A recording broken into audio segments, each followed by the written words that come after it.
Hindi kasi ako plastic na tao. Pinalabas ang picture, pero yung wanted na si Alice Go, nakalabas ng bansa, hindi nila nakuha na picture. Anong klaseng mga government agency ito? Itong Vice President natin na walang violation of law na ginawa, may malicious intent pa talaga na Vice President Sara Duterte, sinupalpal na naman itong si Cayetano at ayon sa kanya, hindi ako plastic na tao. Dito kasi ay pinag-uusapan nila yung mga budget na ginagamit dito ni Vice President Sara Duterte, pero di tayo uminit na nga ang ulo ni Senador Bato de la Rosa at sinabi na itong wanted na may warrant of arrest na si Alice Go ay napabayaan nila at hinayaan na makatakas. Samantalang itong ating Vice Presidente na wala man ng kasalanan ay ginagawa nila ng issue. Bakit hindi nila pagtuunan ng pansin yung wanted na Chinese na yun? Bakit nililis naman nila ang usapan dito sa kay Vice Presidente Sara Duterte? Kaya narito guys, panoorin natin ang video. Vice President, magandang hapon po and welcome to the Senate. Magandang tanghali. I'd like to note that this committee is ruled by the women and kaming mga men ay nasa sidelines lang. I'd also like to note that although as a senator, naintindihan ko si Senator Risa na siyempre mas gusto kong cordial yung sagutan. But we also have to take into context that this is both legislative and political. And there are attacks against the Vice President regardless saan nanggagaling. So, a little bit of latitude dahil we want kakampi man o kalaban to feel welcome. But I agree with Senator Risa naman na, how do we make it more cordial, no? So, Madam Vice President, may I ask just one question? Actually, two eh. One, nag-lunch na po ba kayo? And, Yes, Senator Cayetano, nag-lunch na po ako. And I'm very cordial yes, when it ma'am. comes to international diplomatic relations. Gusto nyo i-discuss natin yung No. West Philippine Sea. Yes. But hindi kasi ako plastic na tao. No, I agree with you, ma'am. That's why nga sinasabi ko po na hindi lang to legislative, political din. That's why you should be given the latitude to answer in the way that you feel it could be properly answered, di ba? So kaya ko lang tinanong kung nag-lunch kayo kasi in the first 2 years, I know that you got a very warm welcome sa Senate. So I'm hoping sa budget hearing it doesn't change, no? I remember ang daming pumunta sa lunch noon.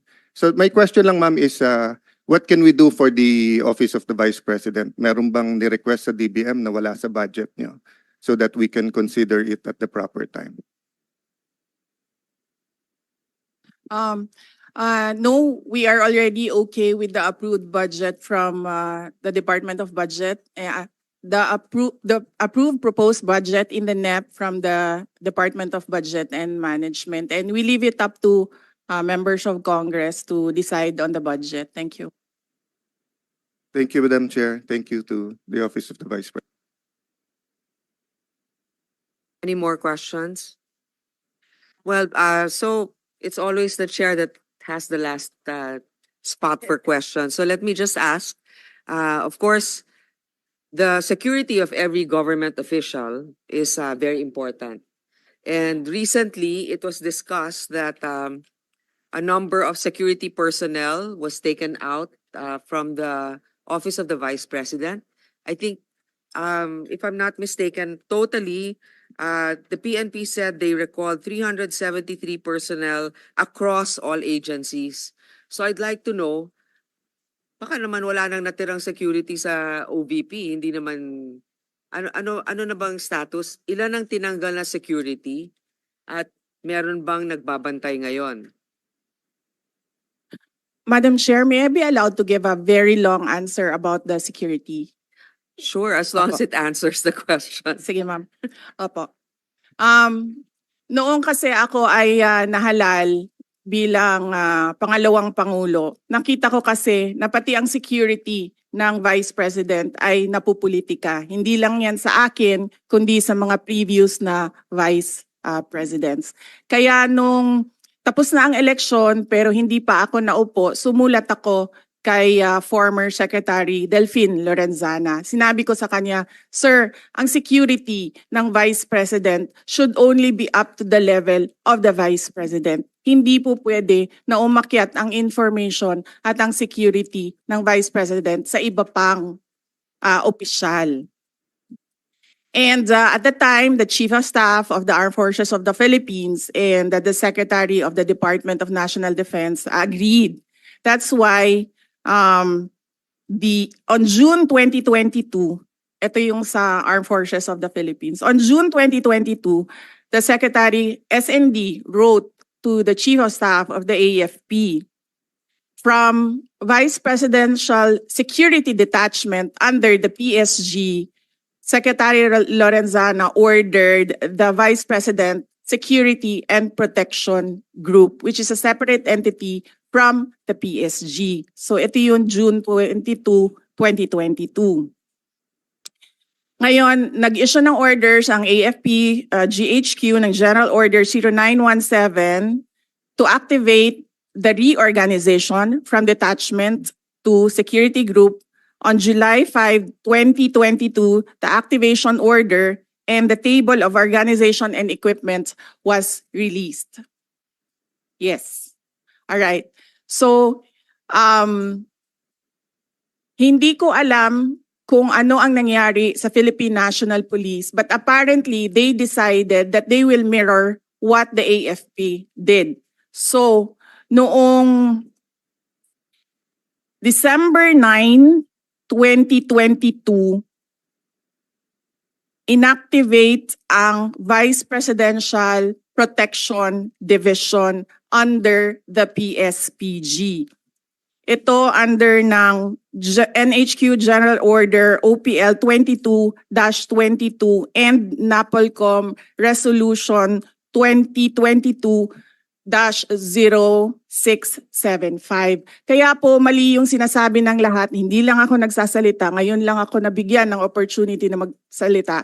Hindi po tama na ikumpara yung term ni Vice President Leni Robredo at yung term ko in terms of security. Dahil yung security, yung VP-SPG at yung VP-PD sa PNP ay meron pong orders lahat. Ibig sabihin, there is a basis in law doon sa pag-activate sa kanila. Ngayon,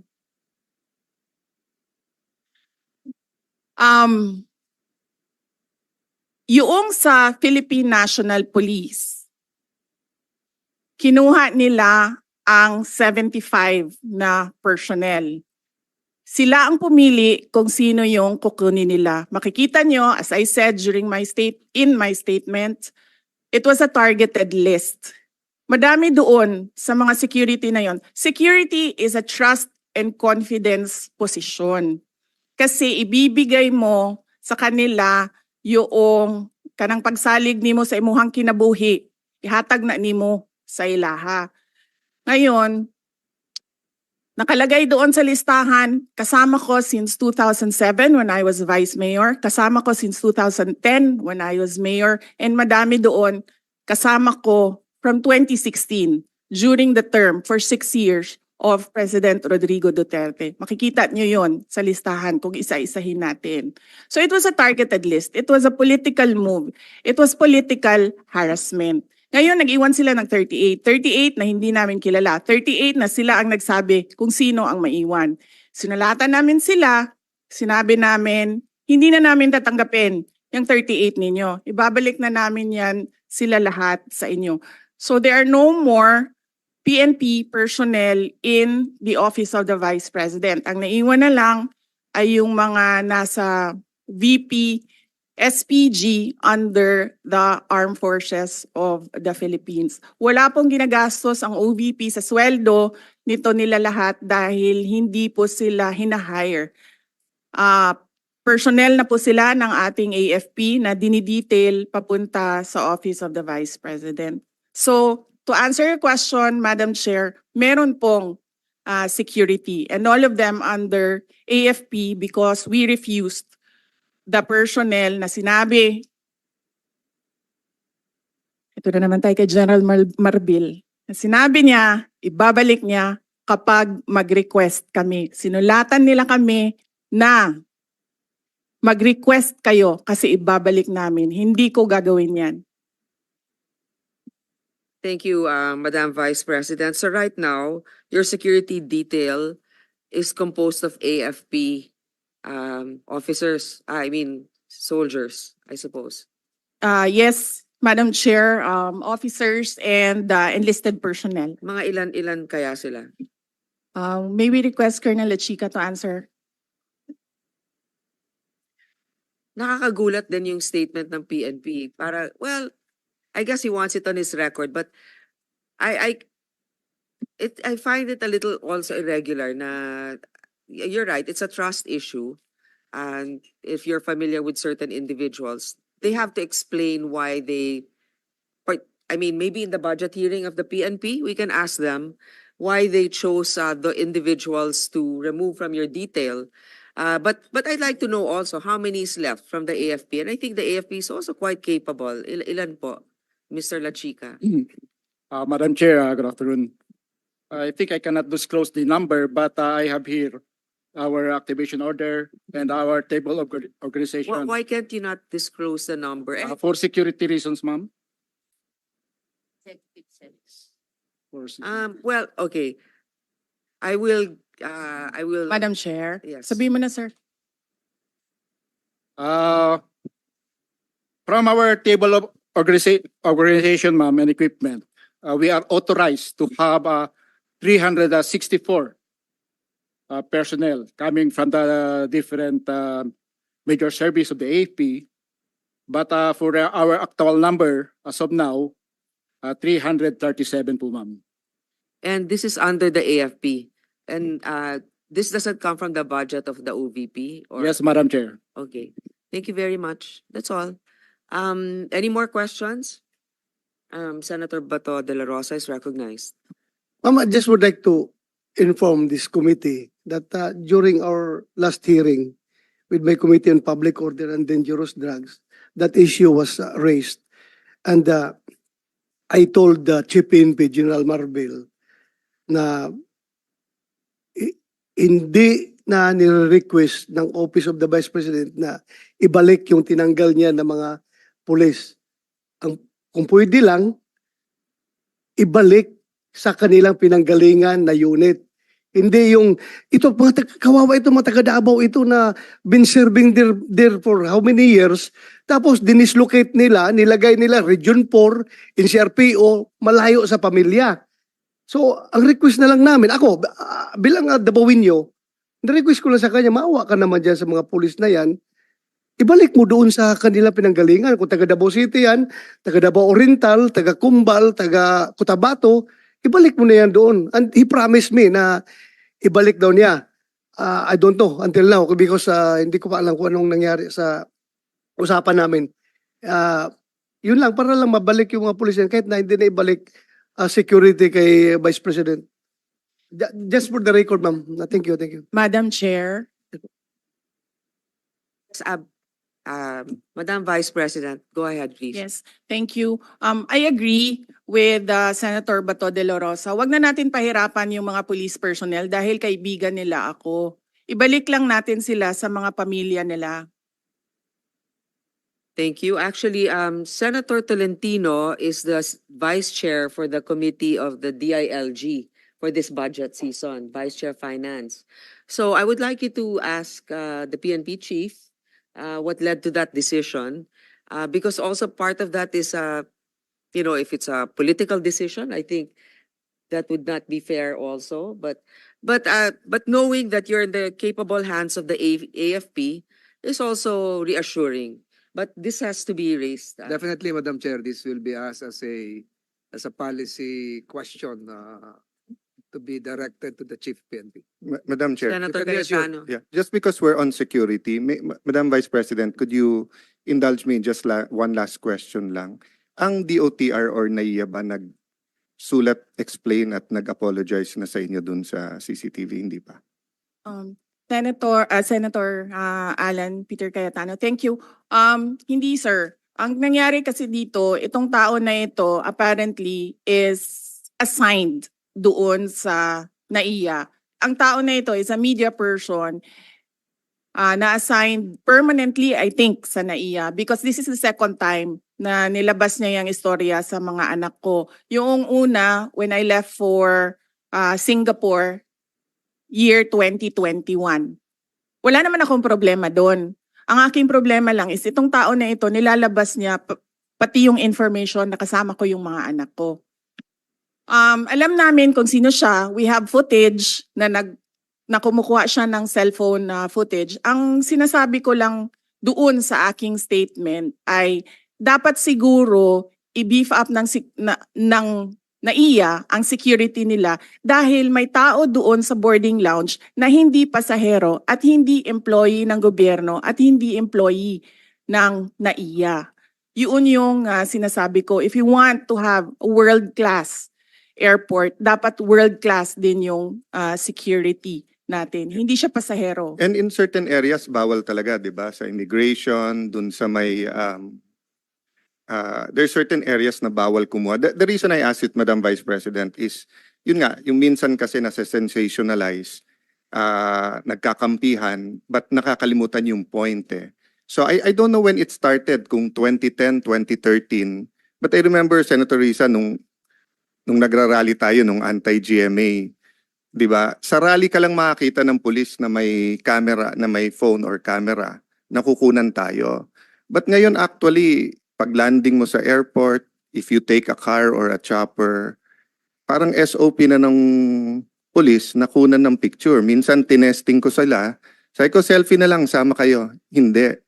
So I don't know, given the situation na nangyari sa inyo na pati pamilya, as you said, no? Like ako, sanay naman ako kunan ng picture whether they love me or hate me. That's why they want to get a picture. Minsan, pinapalitan yung lumabas doon sa 10,000 doon sa Rockwell, actually pinalitan nila yung audio eh. So, lumabas pa sa TV, baliktad. Sumisigaw na idol ko si Alan, pinalitan nila na minumura ako. Then yun yung lumabas. But the point is, just like the Vice President, what if you're with your kids? What if you're with your pamangkens? What if may nakipicture lang sa'yo? What if may kasabay ka lang sa aeroplano, sa Fastcraft, or sa ano? So hindi ba, I don't know, Senator Bato, ikaw lang ang highest ranking PNP dito eh. Bakit ba may ganun? I mean, hindi ba sufficiente naman? I didn't intend to ask you. Baka I asked this But para I intend matanong to din. answer. Yeah. But I intend to Kasi- answer. No, kasi my point of view naman is, if it's for the record, unang-una pag sumakay ka ng helicopter or ng aeroplano, dapat talaga may manifest yon. Pag landing mo, nandun yung police, eyewitness ka naman, dapat isulat yon. So if factually, pumunta yung Vice President sa aeroplano, sumakay sa papuntang Davao, factually naman pwede mo isulat eh. Hindi mo naman kailangan ng project nga, ang daming ghost, ayaw kunan ng COA at saka ng DPWH ng cellphone, nawawala yung project eh. Pero tao sa atin, yung security, parang medyo, yun nga, I find the problem, baka we should really look into that. I would like to also give my experience on that. What I noticed is, for example, we're a guest in a certain event or in a province, usually without even us requesting, the local government will ask the PNP to assist a public figure. And the reason why they take pictures, and just like Senator Alan, I thought at first they wanted a selfie, but apparently it's to provide proof to their commanders that they render the service. Now, it's a different story if they just take a picture for the fun of it, to give, I don't know, for others, in areas where, let's say, there's limited access. So But that's to that point, Madam Chair, wala akong problema na kunan mo eh. But yung storage at paanong gagamitin, given that, so for example, we're talking about security ngayon, di ba?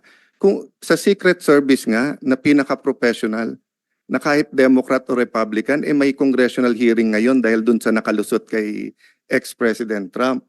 Sa atin pa kaya na we try na walang politika sa PNP at saka sa AFP, pero nakikita naman natin kahit anong administrasyon, meron talagang tendency. So, my point is, if they're there to keep their officials safe, is it actually safe? As the Vice President said, that nasa terminal ka na high security, meron may cellphone, kumukuha, hindi naman pala empleyado. So wala naman silang pananagutan sa batas or sa airport. Ganun din sa atin. Wherever we go, pagka nagbus ako papuntang Bicol, kung 8 hours yun, pupungas-pungas ka pa pagbaba mo. Kailangan mo siguraduhin na ano ka kasi may kukuha sa'yo. Then you don't know where that picture will go. You know, sometimes things happen for us to look into it. So I'm nalulungkot ako na yung na-involve yung pamilya ng ating Vice President regardless no of whether we are for or against her politically. But I'm ano that this can get out of hand given the number of pictures and yung DICT tumawag sa akin dahil sa Committee on Science and Technology at sabi nga lang grabe na ngayon yung hindi na katulad ng araw sa atin Photoshop lang. Ngayon pati boses, yung AI, yung deepfake, di ba? So pati video talagang pwedeng i-manipulate, no? Kahit nga hindi ka nakunan pwedeng lumabas na may picture. No, as public figures, we cannot really avoid having our picture taken. But the issue here is in an area that's restricted.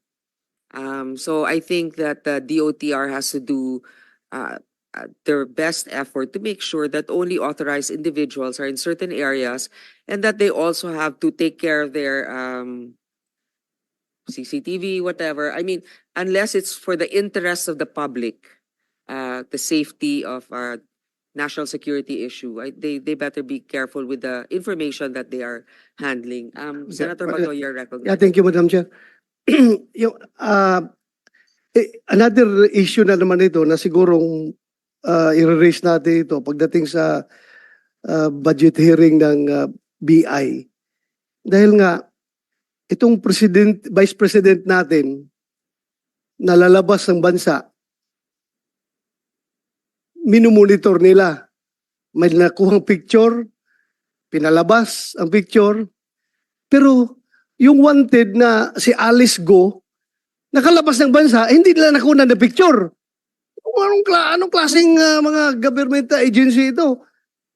Itong Vice President natin na walang violation of law na ginawa, may malicious intent pa talaga na kinuha na picture, pinalabas at ginawang issue during the during the bagyo, ganun, ginawa ng political issue. Ngayon, ito ngayong si Alice Go na wanted nang may lumabas na warrant, hinahanap ng komite ni Senator Risa, nakalabas na walang kaabog-abog, hindi man lang na-monitor nila. So parang wrong focus of priority itong mga tao natin sa airport. We have to ask them during the budget hearing anong priority nila. Politika ba o yung mandato nila? That's all, Madam Chair. Actually, I sympathize with our colleagues here na pinaghirapan talaga nila yung hearing dun sa POGO issue. Tapos walang parang kooperasyon sa mga, hindi ko naman sinilala lahat ha, dun sa imposible kasing makakaalis yon na walang otoridad na kasangkot. Diba? So anyway, that's another topic. So Madam just Chair. open that up during Yeah. the budget hearing of the PNP. Madam, Ah. just to put a conclusion, Madam Vice President, sa akin kasi po kaya ko bringing up po yun, kasi iba po yung mali at iba yung hindi nila inaamin na mali. No, meaning dapat pagkalabas ng video na yon, nag-announce na kagad yung airport or yung picture, di ba, na we apologize to the public, to the Vice President, because you're our Vice President. I mean, whether they voted for you or not, President Marcos is our president, whether we voted for him or not. So, amin kayo eh. So, pag ginawa sa inyo, halimbawa, kung ginawa sa inyo yan sa ibang bansa, nagwawala na yung DFA, no?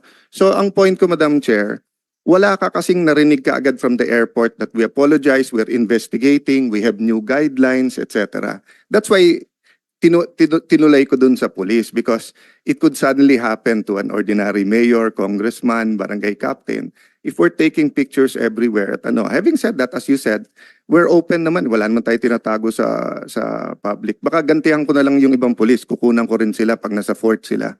Kukunan ko rin sila ng kukunan ng picture. Okay, I think there are no more questions. Senator Gatchalian is recognized. You have questions, sir, or just a message of support, perhaps? Thank you, Madam Chairman. I'm just here to express my support, my full support to the budget of the Vice President. Thank you. Thank you. With no other questions? I manifest the wholehearted approval of the greater number of the members of this committee, and that therefore it